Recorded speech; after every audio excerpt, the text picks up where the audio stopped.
الأحزاب فقال أعوذ بالله من الشيطان الرجيم لقد كان لكم في رسول الله أسوة حسنة لمن كان يرجو الله واليوم الآخر وذكر الله كثيرا. وفي بداية سورة القلم موصوفا به صلى الله عليه وسلم وإنك لعلى خلق عظيم صدق الله العظيم. ونحن على هذه الآيات الكريمة إن شاء الله من الشاهدين والsyاkirin walhamdulillahi rabbil alamin. Para jamaah salat subuh yang dimuliakan Allah Subhanahu wa taala, memuji kita kehadirat Allah atas semua nikmat dan karunia yang masih diberikan kepada kita semua. Wabil khusus nikmat subuh hari ini yang kita lalui dengan beribadah kepada Allah Subhanahu wa taala, dari rangkaian sholat subuh berjamaahnya dan duduknya kita di taman di antara taman-taman surga Allah Subhanahu wa taala ini. Mudah-mudahan dan kita munajatkan semoga amal ibadah kita diterima Allah Subhanahu wa taala. Amin ya rabbal alamin. Salawat dan salam disampaikan untuk baginda Rasulullah sallallahu alaihi wa alihi wasallam. Para jemaah yang berbahagia, kita akan lanjutkan kajian rutin kita pada pembahasan sirah nabawiyah, durus wa ibar, yang disusun oleh Syekh Muhammad Ramadan Al-Buti, seorang ulama yang hanif asal Suriah. Dan pembahasan kita pada pertemuan yang terakhir 2 pekan yang lalu, pembahasan perdagangan Rasulullah sallallahu alaihi wasallam yang pertama ke negeri Syam, termasuk yang kita bahas pada waktu itu pertemuan Rasul dengan seorang pendeta Bahira yang terkenal kisahnya, dan juga beberapa tanda kenabian yang dilihat oleh pendeta tersebut, sehingga akhirnya Rasulullah sallallahu alaihi wasallam dipinta untuk segera meninggalkan negeri Syam.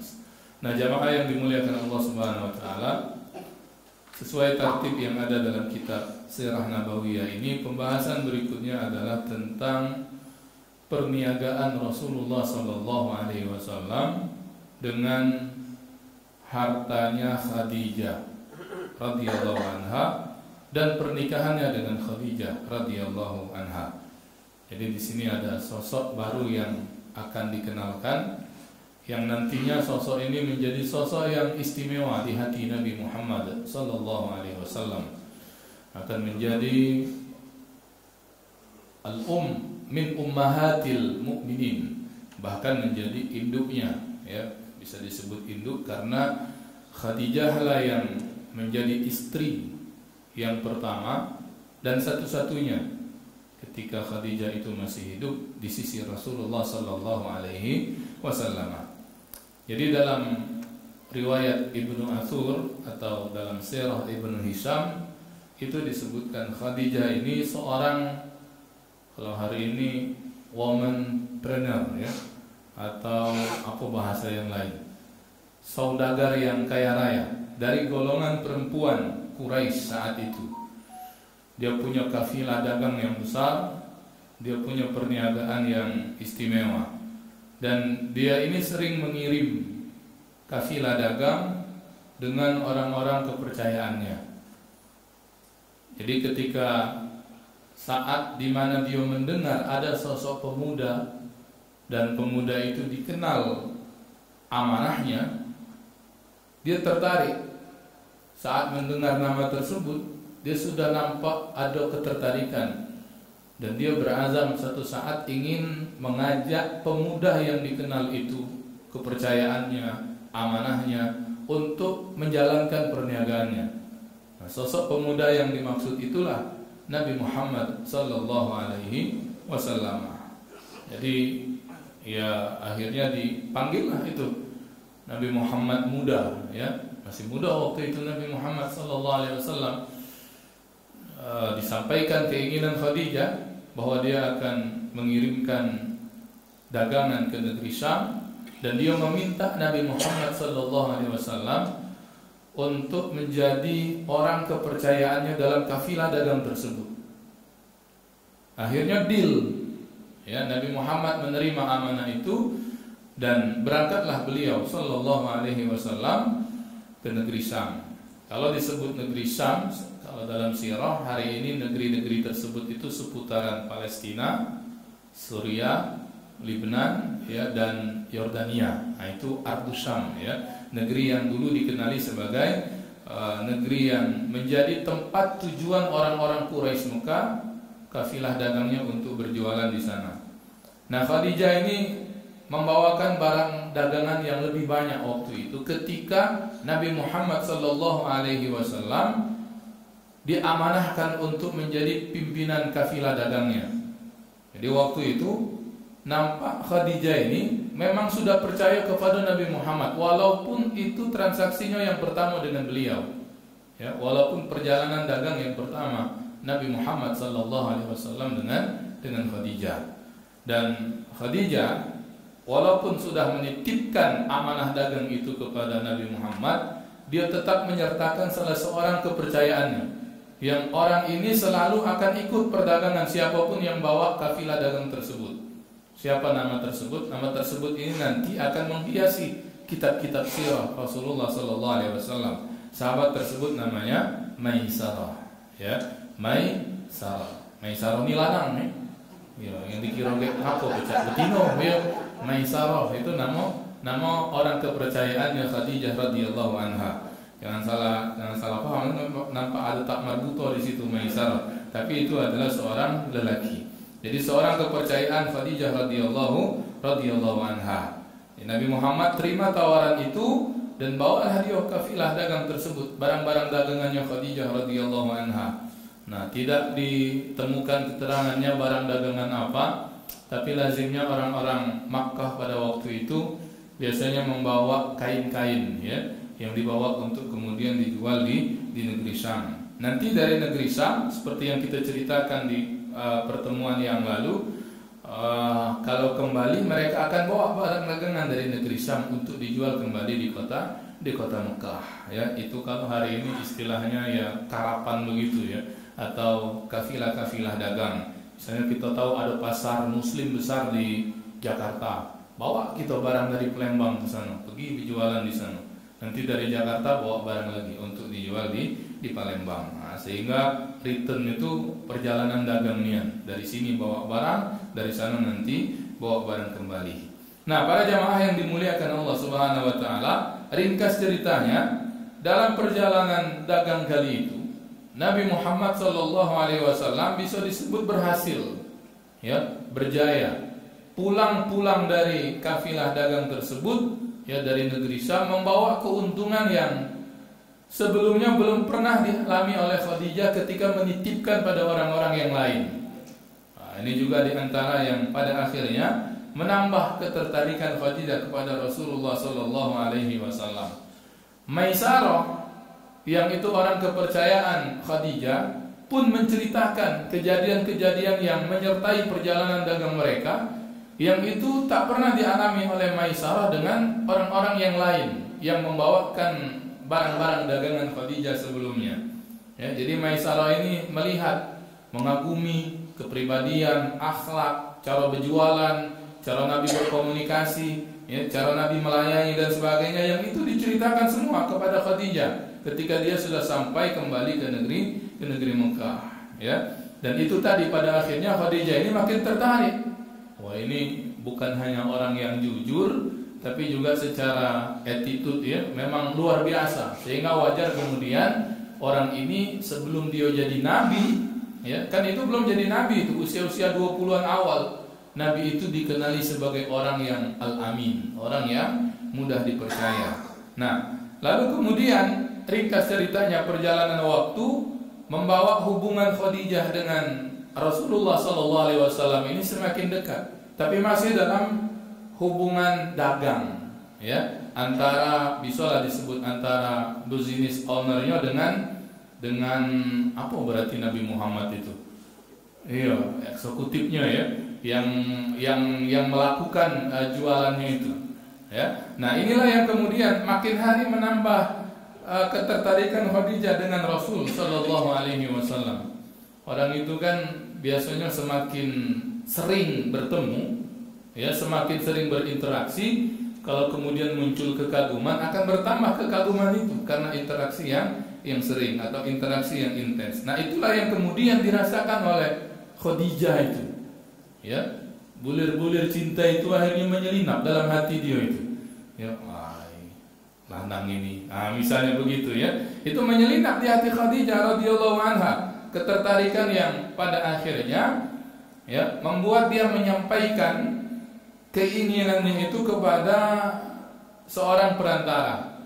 Ya, nanti di dalam Sirah Nabawiyah Syekh Ramadan Al-Futi ini disebutkan salah seorang keluarganya Khadijah yang bernama Nafisa binti Muniyah, ya, Nafisa binti Muniyah, disampaikanlah ngadu, curhat, ya, Khadijah radhiyallahu anha ini, bahwa dia bukan hanya tertarik kepada Nabi Muhammad sebagai rekan dagangnya, tapi juga mulai ada ketertarikan sebagai seorang perempuan kepada seorang laki-laki, ya. Nah, ini yang kemudian melatar belakangi kejadian sebelum pernikahan Rasulullah Sallallahu Alaihi Wasallam dengan Sayyidatuna Ummul Mukminin Khadijah radhiyallahu anha. Ya, nah ini memang agak unik ya kalau hari ini, berarti kalau kita lihat dari kronologisnya ini, bahwa Ummul Mukminin Khadijah radhiyallahu anha yang pertama kali tertarik dulu dengan Nabi Muhammad sallallahu alaihi wasallam. Disampaikan kepada keluarganya Nafisa binti Muniyah ini. Nafisa inilah kemudian nanti menemui pamannya Nabi Muhammad sallallahu alaihi wasallam, ya, menemui pamannya, menyampaikan keinginan Khadijah, ya, radhiyallahu anha, untuk kemudian pada akhirnya nanti keluarga Nabi Muhammad pada akhirnya meminang Khadijah untuk Nabi sallallahu alaihi wasallam. Nah, ini ya. Jadi kalau dalam kajian sirah kejadiannya begitu, dalam kajian fikihnya turunannya, kata para guru kita dahulu, bukan aib kalau dalam suatu pernikahan inisiatif keinginan menikah itu datang dari pihak perempuan. Ya. Ini kejadian ini masih lemah sebetulnya, masih pakai perantara, tidak langsung face to face. Waktu Nabi sudah jadi Nabi, ya, dalam kajian fikih nikah di dalam kitab Fiqh Sunnah Sayyid Sabiq itu, datangnya seorang perempuan menyerahkan diri kepada Nabi Sallallahu Alaihi Wasallam. Nabi, nikahilah aku, langsung begitu ya. Kalau kejadiannya dengan kita terperanjat juga gitu ya. Ya, nyingok dulu tapi ya, cocok laju ya. Iya, ini betina itu begitu. Ya, tapi Nabi tak marah. Nah itulah keunggulan Nabi Sallallahu Alaihi Wasallam. Tak ada sedikit pun bias muka beliau itu marah. Beliau hanya diam. Untuk kejadian yang satu lagi ini jauh setelah beliau jadi Nabi. Nabi hanya diam.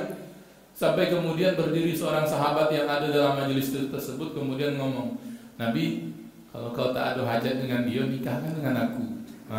Ya, kata sahabat itu. Akhirnya Nabi bertanya, apa yang kau punyai? Ya, saya tak punya apa-apa Nabi kecuali sarung yang saya pakai. Jangan, kalau kau lepas sarung itu tak pakai apa-apa lagi, kata Nabi. Kau cari lagi walaupun ada cincin dari besi. Tak punya juga Nabi. Lalu kemudian Nabi tanya, punya hafalan Al-Quran? Punya Nabi, saya hafal surah kaza wa kaza, surah kaza. Lalu kata Nabi, kau kunikahkan dengan mahar surah tersebut. Nah, tapi saya ingin garis bawahi bahwa ada kejadian-kejadian di mana perempuan itu datang kepada Nabi Sallallahu Alaihi Wasallam menawarkan diri untuk dinikahi. Ya, kalau konsep hari ini mungkin macam Khadijah lah yang lebih pas ya, sebab perempuan itu kan dihiasi dengan rasa malu. Ya, kalau misalnya nembak duluan tiba-tiba ditolak, ya malu baik kita belanang nembak betina ditolak, malu juga, apalagi betina.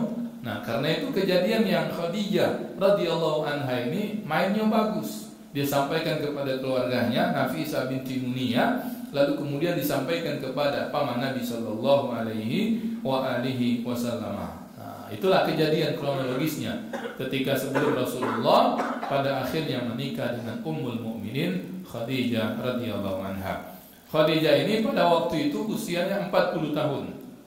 Ya, usianya 40 tahun dan bukan seorang gadis. 40 tahun disebutkan dalam sirah itu sebelum menikah dengan Nabi sallallahu alaihi wasallam, Khadijah itu bahkan pernah menikah 2 kali. Dia pernah menikah 2 kali. Pertama dengan seorang yang bernama Atiq bin Aiz At-Tamimi, dan yang kedua bernama Abu Hala At-Tamimi. Namanya Hindun bin Zurarah, itu kunyahnya ya. Nah, para jamaah yang dimuliakan Allah, di saat di mana Nabi Muhammad SAW saat itu masih lagi menjadi seorang pemuda yang usianya memang matang untuk menikah. Berapa usia Nabi ketika menikah? 25 tahun. Ya, jadi jarak antara Nabi SAW ketika menikah dengan Khadijah itu sampailah rentang bentang usianya itu berarti lebih kurang 15 tahun. Ya, dapat brownies sebetulnya, ya, berondong manis Rasulullah Sallallahu Alaihi Wasallam, ya. Dan ini pernikahan yang diberkati, yang semua orang waktu itu, ya, walaupun banyak lagi yang juga tertarik dengan Khadijah, tapi ketika tahu Khadijah menikah dengan Nabi Muhammad Sallallahu Alaihi Wasallam, macam jadi perayaan orang-orang Mekah. Semua orang ikut bergembira dan bahagia. Bukan hanya dari keluarga besar Khadijah, tapi juga dari keluarga Nabi Muhammad sallallahu alaihi wasallam. Nabi Muhammad ini kan nasabnya mulia itu. Kakek neneknya, buyutnya itu pemegang kunci Ka'bah. Ya, Abdul Muthalib, kakek Nabi sallallahu alaihi wasallam yang dalam cerita penyerangan Abraha itu, dia yang menghadapi Abraha untuk kemudian meminta agar kemudian jangan mengganggu orang Mekah dan ternak-ternaknya. Dia tak ucap Ka'bah itu jangan diganggu karena dia tahu Ka'bah ada Tuhannya, yaitu Allah Subhanahu wa taala. Nah, jadi dua-dua keluarga besar ini betul-betul gembira pada waktu perayaan pernikahan Nabi Muhammad sallallahu alaihi wasallam dengan Khadijah Ummul Mukminin radhiyallahu anha. Nah, jamaah yang dimuliakan Allah Subhanahu wa taala. Ini kisahnya. Lalu berikutnya apa ibrahnya? Ya, apa pelajaran yang bisa kita petik hikmahnya daripada kisah ini? Pertama, bahwa usaha menjalankan perniagaan Khadijah ini, kata Syekh Ramadan Al-Buti, itu merupakan kelanjutan dari kehidupan mencari nafkah yang telah dimulai Nabi SAW sejak kecil. Kan kita tahu Nabi itu sejak usia 8 tahun meninggal kakeknya Abdul Muthalib. Dia hidup bersama pamannya Abu Thalib. Yang pamannya ini bukan macam pamannya yang lain, macam Abu Lahab. Abu Lahab memang Nabi juga itu ya, yang kaya raya. Tapi dia memilih justru ikut dengan Abu Thalib. Ya, hidupnya pas-pasan, anaknya banyak. Ya, dalam riwayat begitu dikisahkan. Sehingga kemudian Nabi SAW memilih untuk hidup mandiri. Walaupun dia hidup di rumahnya Abu Thalib, sejak kecil dia sudah terbiasa nyari duit dewe. Makanya perjalanan nafkah Nabi Muhammad itu dimulai dengan mengembalakan kambing. Yang itu sudah kita ceritakan beberapa pekan yang lalu. Berjalan waktu bertambah usia, ikut kali pertama perdagangan ke negeri Syam dengan pamannya Abu Thalib. Ya, memang orang yang dari kecil terbiasa mandiri, tidak galak nyusahkan orang lain. Ya, sampailah kemudian pada akhirnya dipercayai oleh Khadijah radhiyallahu anha untuk membawa kafilah dagangnya dari Mekah ke negeri Syam. Nah, jamaah yang dimuliakan Allah Subhanahu wa taala. Lalu mengenai keutamaan dan kedudukan Khadijah dalam kehidupan Nabi sallallahu alaihi wasallam ini, ya. Yang sesungguhnya ia mendapatkan kedudukan yang tinggi di Rasulullah itu, di sisi Rasulullah itu sepanjang hidupnya. Nanti Khadijah inilah yang awal-awal di antara yang awal beriman dengan Nabi dari golongan perempuan. Karena nanti ketika wahyu itu turun, Nabi SAW mendapatkan wahyu yang pertama pada peristiwa di Gua Hira. Turunnya Nabi dari Gua Hira, ya, disambut oleh Khadijah radhiyallahu anha, ditenangkan oleh istrinya ini, dan sejak itulah kemudian dia katakan bahwa apapun nanti yang terjadi sesuai dengan pesan pamannya Khadijah, maka Khadijah akan berada di belakang dakwah Nabi Muhammad sallallahu alaihi wasallam. Ya, karena itu disebutkan bahwa perempuan pertama yang pertama kali beriman dengan Nabi, Khadijah radhiyallahu anha. Saat di mana orang-orang saat itu belum lagi beriman dengan Nabi Muhammad sallallahu alaihi wasallam. Karena itu banyak nanti hadis-hadis Nabi menerangkan kemuliaan Khadijah ini. Contoh misalnya, dalam sebuah hadis yang sahih riwayat Bukhari dan Muslim dikatakan, khairun nisa'iha Maryam binti Imran wa khairun nisa'iha Khadijah binti Khuwailid. Sebaik-baik perempuan, kata ulama, yang pertama ini perempuan langit, itu adalah Maryam binti Imran, ibunya Nabiullah Isa alaihi assalam. Dan sebaik-baik wanita bumi, ya, itu adalah Khadijah binti Khuwailid, istri Nabi Muhammad sallallahu alaihi wasallam. Ya, dalam hadis yang lain ini menunjukkan ya kedudukan Khadijah radhiyallahu anha dibandingkan nanti istri-istri Nabi yang lain. Dan nanti selepas kewafatan Khadijah, barulah Rasulullah SAW itu menikah dengan perempuan yang berbilang. Dalam hadis riwayat Muslim itu diceritakan oleh Aisyah, seorang istri Nabi yang lain yang terkenal selain dia muda, pintar, cerdik, tapi juga pencemburu. Ya, Aisyah radhiyallahu anha. Kata Aisyah, dan ini tentu jauh kejadiannya setelah Khadijah wafat. Kata Aisyah, "Maghirtu ala nisa'in Nabi sallallahu alaihi wasallam illa ala Khadijah wa inni lam udrikha." Qalat wa kana Rasulullah sallallahu alaihi wasallam idza dhabaha asy-syat fayaqulu arsilu biha ila asdiqaiha Khadijah.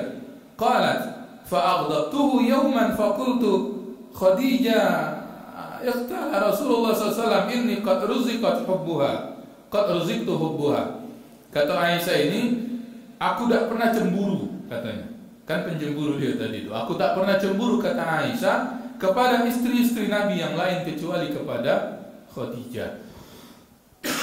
Lihat Pak, yang dicemburi Aisyah ini Khadijah. Uangnya ninggal, bukan istri Nabi yang lain yang masih hidup. Yang dia cemburu itu Khadijah yang sudah wafat. Sekalipun aku tak pernah bertemu dengan dia, kata Khadijah ini. Ya bagaimana nak bertemu? Waktu Khadijah hidup, Aisyah mungkin belum lahir, karena dia masih muda. Lalu kemudian Rasulullah itu, kata Aisyah, kalau nyembelih kambing, ya, nyembelih kibas, ya syat, seekor kambing, maka Nabi itu pasti akan ngomong dengan Aisyah, dengan istrinya yang lain, kirimkanlah sebahagian daging-dagingnya itu dengan keluarga dan sahabatnya Khadijah. Ya, satu hari kata Aisyah, aku marah dengan Nabi, katanya. Ya marah itu cemburu maksudnya. Lalu aku katakan, ya Khadijah lagi, begitu lebih kurang ya. Khadijah. Kemudian Nabi SAW mengatakan, sesungguhnya darinya aku dikaruniakan cinta, dan dari rahimnya lahirlah anak dan zuriat. Nah, kalau orang ngomong anak dan zuriat itu tidak baca ngomong lagi bini-bini Nabi yang lain itu. Karena tidaklah Nabi mempunyai nasab keturunan ke bawah anak-anak beliau kecuali dari rahim Khadijah. Ini ya kedudukan Khadijah di sisi Rasulullah sallallahu alaihi wasallam. Nah, para jamaah yang dimuliakan Allah Subhanahu wa taala, ada ibrah lagi yang bisa kita petik dari kejadian pernikahan Nabi Muhammad sallallahu alaihi wasallam dengan Khadijah ini. Kan tadi kita sebut usia Nabi berapa? 25. Usia Khadijah berapa? 40 tahun.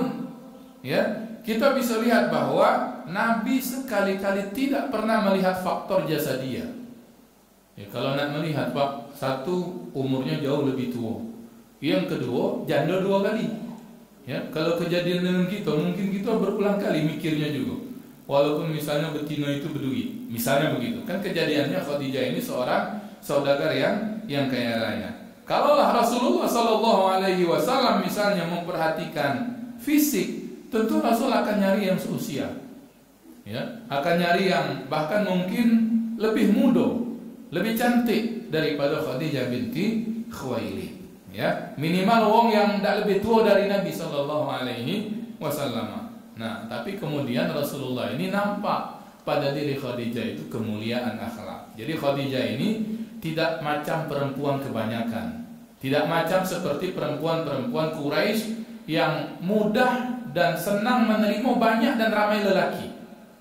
Kan kalau kajian fikih itu ada bab nikah, itu diceritakan Pak bentuk-bentuk pernikahan orang-orang sebelum datang Islam, di mana perempuan itu banyak menerima datang laki-laki datang ke rumahnya. Ya, dan itu banyak. Tetapi yang kemudian di antara yang tak ikut kebiasaan jahiliyah itu di antaranya Khadijah binti Khuwailid. Memang tatanan sosial waktu itu amburadulnya. Perempuan tuh ada Pak ya, kalau dalam kajian fikih nikah tentang pernikahan sebelum datangnya Islam itu kebiasaan orang jahiliyah ada namanya nikah liwa. Nikah liwa itu perempuan meletakkan liwa. Liwa itu bendera. Jadi depan rumahnya itu dinaikkan bendera. Itu jadi pertanda bahwa dalam rumah itu ada betina yang pacak dimasuki oleh siapapun lanang yang pengen dengan dia. Ya, datang. Ya macam rumah bordil, tapi bukan rumah bordil, ini rumah pribadi. Ya, dengan nunjuk liwat tadi bendera, itu ngasih tahu di rumah itu ada perempuan yang bisa dimasuki. Masuklah lanang-lanang yang pengen dengan perempuan itu. Dan itu banyak terjadi. Nanti kalau kemudian perempuan itu sampai hamil, ya, lelaki-lelaki yang pernah datang itu akan dipanggili. Ya mungkin tiap datang itu di list namanya itu dipanggili, jadi di surat panggil perempuan ini hamil. Maka ketika dia melahirkan, ya, ada beberapa metode yang dipakai oleh perempuan-perempuan itu. Ada di antaranya kemudian perempuan itu akan melihat lelaki-lelaki yang pernah datang kepadanya, kemudian akan melihat tampilan fisik, siapa yang paling mirip dengan bayi itu. Diperhatikan lanang-lanang tuh, kan berkeliling lanang tuh, perhatikan bayinya itu. Nah, kau bapaknya, hidungnya paling mirip dengan kau, misalnya begitu ya. Maka kemudian lanang itu udah baca nolak.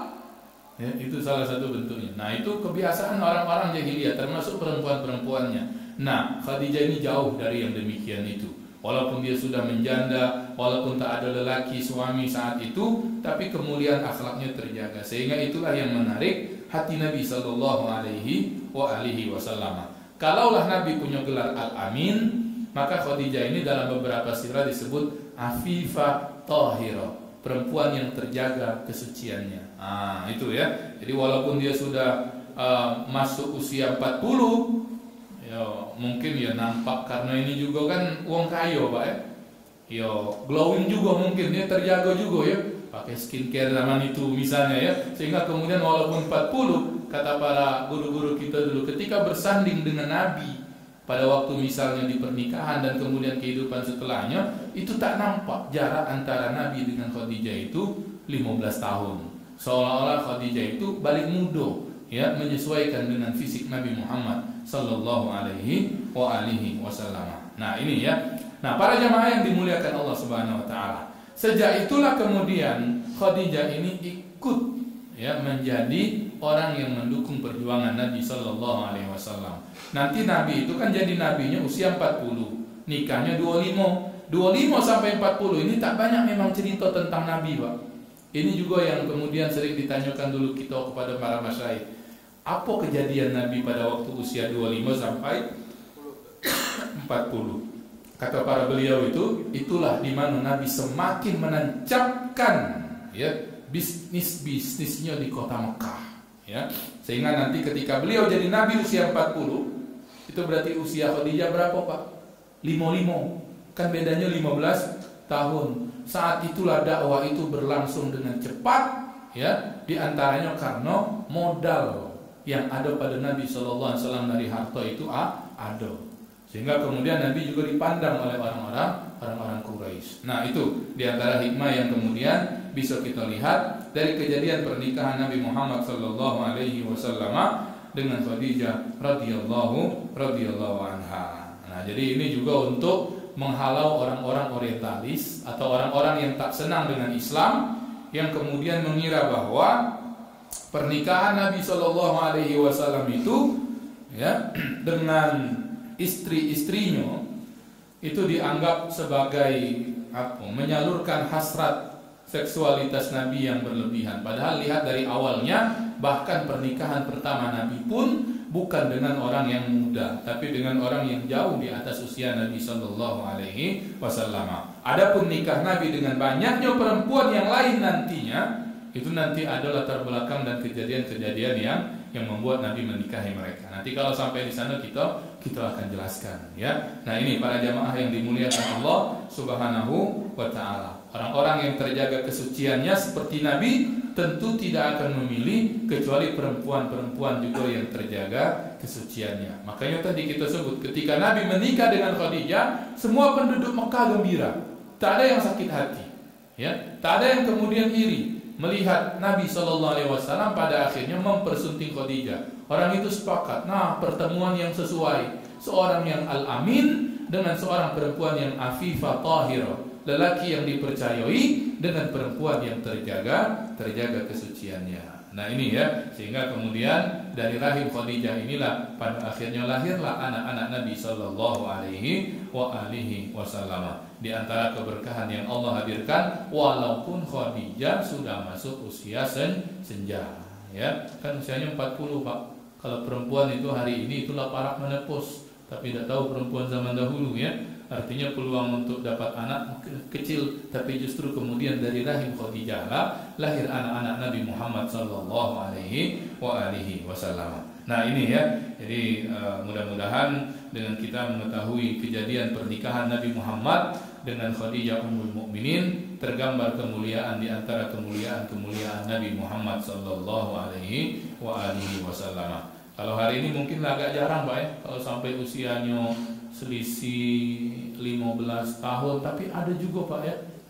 Kemarin sempat ada di Metro TV, ya, masuk di Metro TV, masih muda budanya itu. Ya, saya sempat kadang-kadang DM-an dengan beliau karena beliau sering jual buku ya. Ustaz siapa namanya itu? Jadi dengan istrinya itu selisihnya hampir 20 berapa tahun. Ya, anaknya 7, jando. Ya. Masih ada kulihat hari ini berarti ya. Iya. Kukira bakal nikah lagi, sampai sekarang belum. Anak 10 tahun dia tuh menikah dengan perempuan itu ya. Iya. Sampai aku kan kalau dapat yang tua lemak ngomongnya, "Dek, aku nak nikah lagi ya." Agak diinjak oleh betina tuanya ya, atau perempuan istri tuanya, tapi ternyata tidak juga. Ya mudah-mudahan diberkahi pernikahannya itu. Baik. Saya rasa itu, silahkan kalau mungkin ada yang nak ditanyakan atau didiskusikan dari tema pada kesempatan pagi hari ini. Silakan. Ada pertanyaan?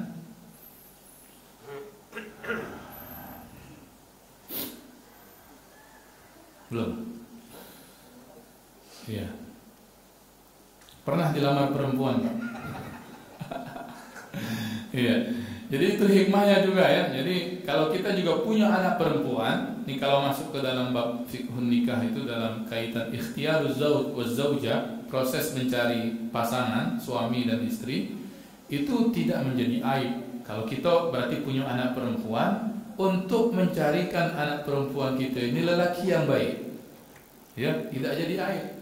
Bahkan justru ya kita ini kalau wali dari perempuan tentu kan berharap anak perempuan kita ini menikah dengan lelaki yang soleh, yang kalau dia marah tidak sampai jatuhkan tangan, yang kalau dia sayang, ya namanya sayang, bertambah sayang dengan istrinya. Karena itu yang dilihat faktornya itu faktor akhlak, faktor khuluq, faktor din. Fazbar bizatid dini taribat yadak. Begitu kata Nabi dalam hadis tentang memilih calon pasangan. Yang diperhatikan khuluq, din, bukan hanya KTP-nya Islam, tapi juga dikenal kepribadiannya.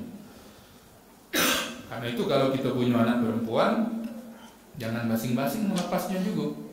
Ya, tengok anak lelaki yang datang itu, riwayatnya, akhlaknya, bila perlu dibuat tes dulu kepada anak lelaki itu ya, supaya kita tenang melepas anak perempuan. Kalau itu misalnya dilamar. Kalau kita memang ingin mencarikan, carikan. Ya, terutama kalau anak itu masih gadis, ya bukan janda. Kita walinya, kita carikan, ya baru nanti yang meresik lah. Kalau ternyata kawannya itu adalah kawan kita sendiri, namanya cara kawan, ya. Bisa kemudian saling menjodohkan juga tidak jadi aib. Kalau kemudian itu ada nilai kebaikan bagi anak-anak kita semua, ya.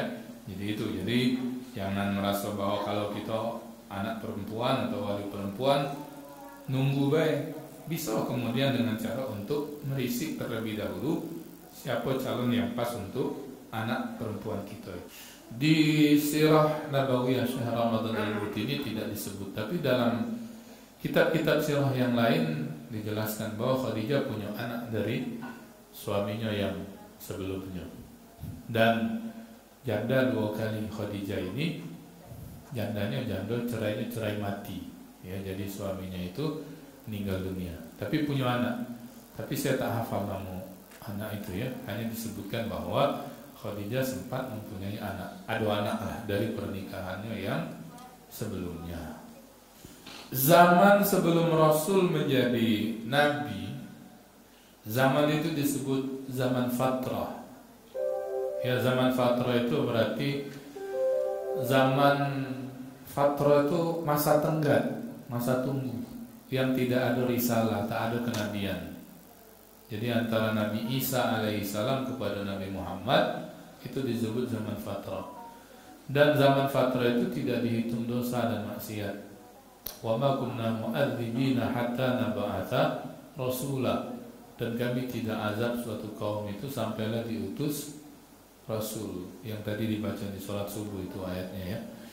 Jadi ini juga untuk mengcounter kalau misalnya ada orang yang mempertanyakan Bapak Nabi Muhammad itu masuk surga atau masuk neraka. Kadang-kadang ada yang bertanya. Ya, saya bilang satu, pertanyaan itu tidak penting. Ya. Yang kedua bahwa jangan sampai kita jatuh ke dalam keyakinan bahwa orang tua Nabi masuk neraka. Waliyazubillah. Karena memang zaman itu disebut zaman fatrah, zaman tunggu, masa tunggu, sehingga tidak ada azab untuk perbuatan dosa dan maksiat sampailah nanti Nabi itu menjadi Rasul. Syariat turun, baru kemudian dihitung kembali ibadah maksiat, ya, nyembah berhala atau nyembah Allah. Itu satu, ya. Jadi zamannya disebut zaman fatrah, istilahnya itu zaman fatrah. Nah, sehingga saya meyakini bahwa orang-orang yang baik sebelum kedatangan risalah Islam seperti bapak Nabi, kakek Nabi, apalagi mereka itu bertauhid secara tauhid rububiyahnya, meyakini bahwa ada yang mengatur alam, ya, peninggalan agama sebelumnya. Itu satu. Yang kedua, nikah Nabi SAW. Ya, jadi nikah itu nanti itu di dalam fikih nikah itu disebutkan beberapa bentuk pernikahan, termasuk diantaranya bentuk pernikahan yang akhirnya dipatenkan oleh Islam seperti hari ini. Itu juga sudah ada zaman sebelum Nabi diutus menjadi Rasul. Ada pengantin betinonya, ada pengantin jantannya, ada walinya, ada saksi-saksinya, ada maharnya, pemberiannya. Itulah ada, ya, sudah ada. Dan itulah yang dipertahankan oleh Nabi SAW menjadi syariat dalam pernikahan. Jadi saya meyakini kalau pernikahan Nabi Muhammad dengan Khadijah itu sama persis pecah nikah kita hari ini, ya, persis seperti nikah kita hari ini. Hanya saja memang belum jadi syariat waktu itu, ya. Tapi itulah bentuk pernikahan yang menjadi pernikahan orang-orang mulia di zaman tersebut. Kalau tidak begitu nanti seperti pernikahan yang lain, yang seorang perempuan masuk 10 lanang ke perempuan itu, atau bahkan yang bilangannya lebih banyak dari itu. Ya, itu pernikahan, bentuk hubungan pernikahan dalam tanda kutip hubungan lanang dengan betino.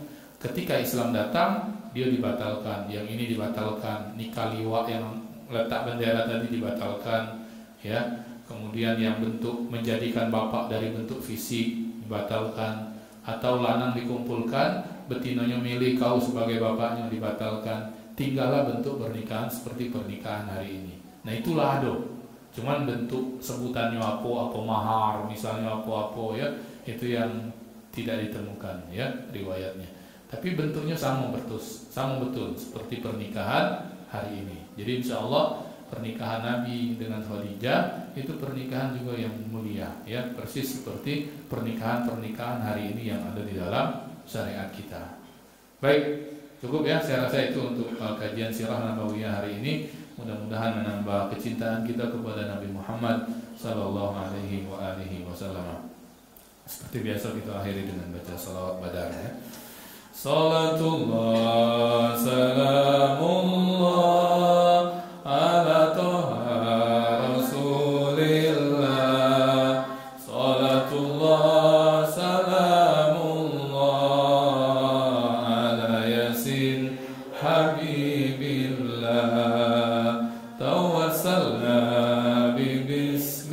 الله وبالهدي رسول الله وكل مجاهد لله بأهل البدر يا الله بأهل البدر يا الله اللهم صل وسلم وبارك عليه وعلى آله اللهم ارزقنا فهم النبيين وحفظ المرسلين وإلهام الملائكة المقربين اللهم فقهنا في الدين وعلمنا التأويل يا رب العالمين واشفع لنا يا الله بشفاعة الحبيب شفاعة نبينا محمد صلى الله عليه وسلم وسبحانك اللهم وبحمدك نشهد أن لا إله إلا أنت نستغفرك اللهم ونتوب إليك والحمد لله رب العالمين والسلام عليكم ورحمة الله وبركاته.